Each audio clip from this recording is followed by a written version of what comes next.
All right, I'm about to set a record, I think, for a number of takes that I have to do to get something on recorded.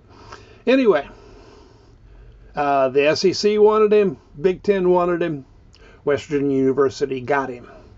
Looks like West Virginia is drawing a line in the turf, a defensive line, and Amir Leonard-Jean-Charles is going to be a big help, a very big help. Before I get over into all of that, let me say, as always, please subscribe, share, make comments, click the thumbs up, click the notifications, tell your friends, then go back and click share 2 or 3 more times.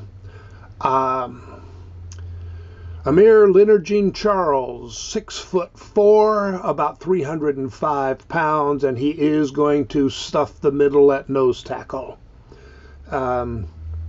When I say SEC and Big Ten wanted him, that was over half of the SEC teams had offered, including Georgia. Several of the Big Ten had offered, including Michigan. So there were some pretty big programs who were after him.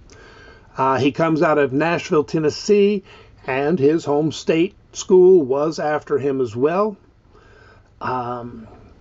He is a legacy at West Virginia, which may help. I'm not quite sure what the connection is.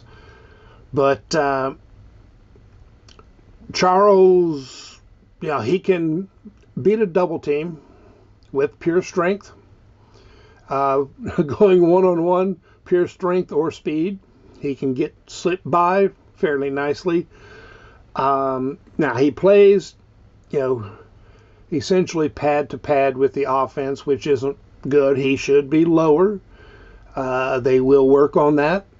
The coaches and the offensive line will teach him that power is not enough at this level, but I am confident that he will work on it and work on it some more. That is the culture at West Virginia now.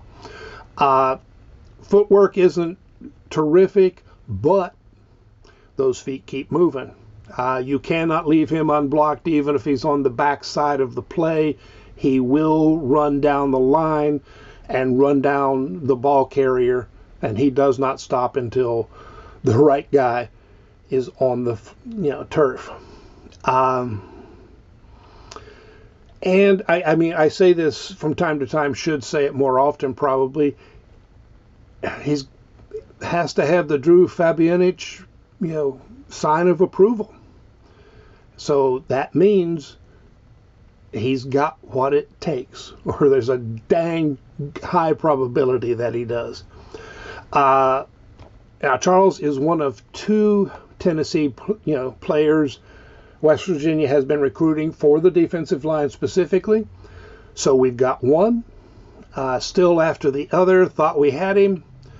Then Tennessee upped their, push and got him to stop and rethink. Now he's planning on taking a week or 2 to think it over and will announce later. There are signs this way, there are signs that way, and a lot of opinions on which way he's leaning. But, hey, how can we know? Because I don't think he knows. So we'll have to see how that plays out. The defensive line is in very good shape.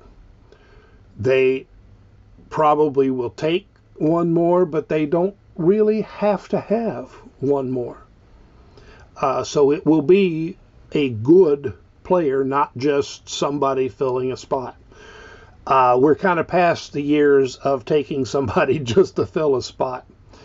And that is making the class look really good. Before this commitment, national ranking was in the 25 to 26 range. Now, of course, that will shift a lot because so much depends on number of players you have committed, not just their star ranking and all of that. So when more teams add more players, probably end up back in the 30s someplace. I'm not too worried one way or another because we're getting the players we need to get. And the coaches know what to do once they get them.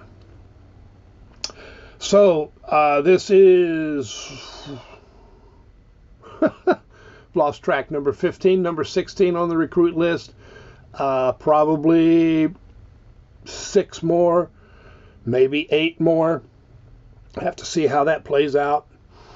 But I've said it pretty much every video. I like how this class is shaping up. Don't think we have anybody scheduled to announce that we are expecting to get or take. So it's not really clear when we'll get our next announcement. Numbers are, well, I wouldn't be surprised if we don't hear much until after the official visits this weekend. Hopefully we'll be getting a couple of linebackers. They are pushing for Sean Terry out of Ironton, trying to get him up on an official visit.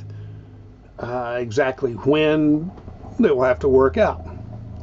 But there will be more news coming, and I'll send it your way as soon as it comes my way. So long.